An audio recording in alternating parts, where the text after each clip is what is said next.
الحمدللہ والصلاة والسلام علی رسول اللہ اما بعد۔ آج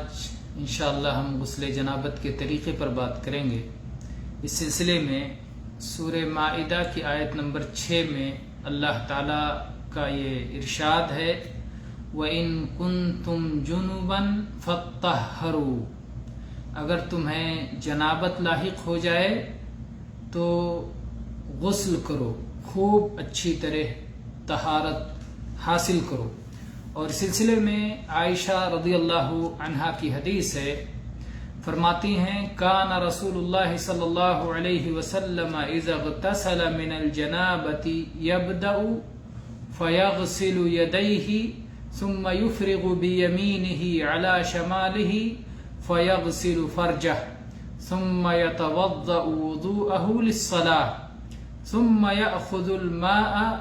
فيدخل أصابعه في أصول الشعر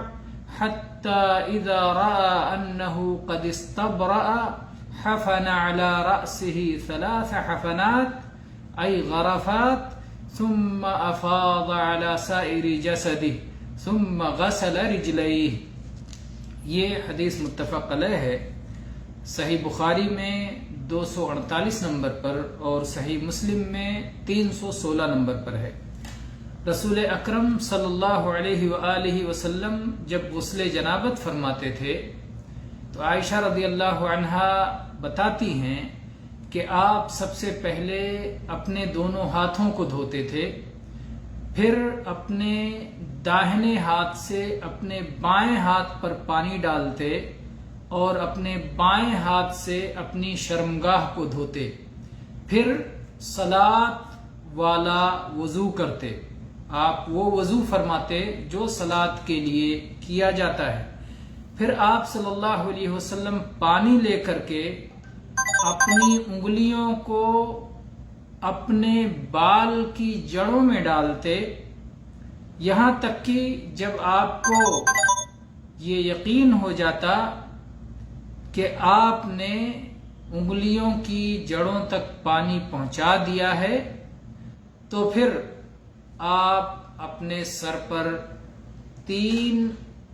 چلو پانی ڈالتے اور پھر اپنے باقی بدن پر پانی ڈال لیتے اور غسل کے آخر میں غسل مکمل کرتے ہوئے آپ اپنے دونوں پیروں کو دھو لیتے۔ اس طرح سے آپ مکمل غسل جنابت فرماتے تھے، جس میں پانی کی فضول خرچی نہیں ہوتی تھی اور نہایت بہتر انداز میں پورے بدن پر پانی پہنچ جاتا تھا۔ تو یہ مستحب غسل ہے کہ جس میں آدمی پہلے اپنے دونوں ہاتھ دھوئے،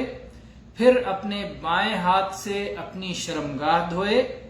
پھر اپنے انگلیوں کے ذریعے بال کی جڑوں میں پانی پہنچائے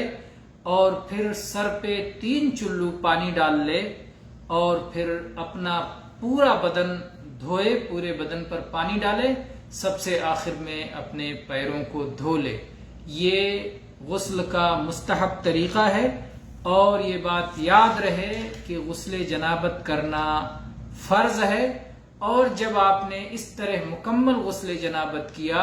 تو الگ سے وضو کرنے کی کوئی ضرورت نہیں ہے، اور غسل میں آپ کے اوپر فرض یہ ہے کہ آپ پورے بدن پر پانی پہنچا دیں، یہی آپ کے اوپر فرض ہے، وضو کرنا ساتھ میں فرض نہیں ہے۔ اور پورے بدن پر پانی پہنچانے میں یہ بھی شامل ہے کہ آپ کلی کریں اور ناک میں پانی ڈال کے اسے بھی صاف کریں۔ اور مستحب ہے یہ عمل مستحب ہے کہ آدمی پہلے وضو کرے پھر غسل کرے، جیسا کہ حدیث کے ذریعے سے آپ کے سامنے تفصیل رکھی گئی۔ واللہ تعالی عالم والحمد للہ رب العالمین۔